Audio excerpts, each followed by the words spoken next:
എന്ന് പറഞ്ഞാൽ മുന്തിരിക്കൊല പോലെയാണ് നിൽക്കുന്നത് ഇത്. കയറട്ടെ.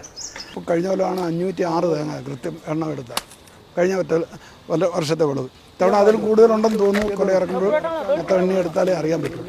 വെട്ടിക്കോ. കെട്ടിയില്ലേ നല്ലപോലെ. ജൽദി ധരോ.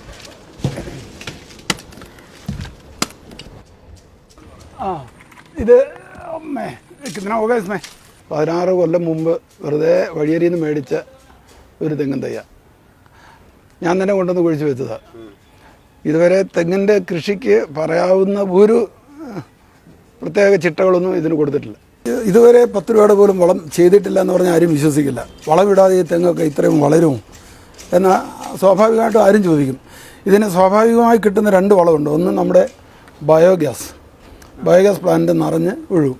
പിന്നെ ഈ കുടിവെള്ള ടാങ്ക് ഇത് മീറ്റർ തുറന്നു വിട്ടാൽ നിറഞ്ഞ് ഒഴുകുന്നത് ഒഴുകിക്കോട്ടെ നമ്മൾ വെക്കും. കാരണം തെങ്ങിന് അത്രയും നന കിട്ടുമല്ലോ.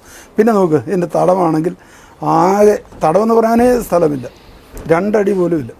ഇത് ഒരു തെങ്ങിന് ഒരു 10 അടി ചുറ്റളവിലെങ്കിലും തടം വേണമെന്നൊക്കെയാണ് പറയുന്നത്. നമ്മളങ്ങനെ കണ്ടിട്ടുണ്ട്. ഇതിനകത്തൊന്നുമില്ല. പിന്നെ എന്താണ് ഇതിൻ്റെ രഹസ്യം എന്ന് ചോദിച്ചാൽ അത് ദൈവം തമ്പുരാനെ അറിയത്തുള്ളൂ.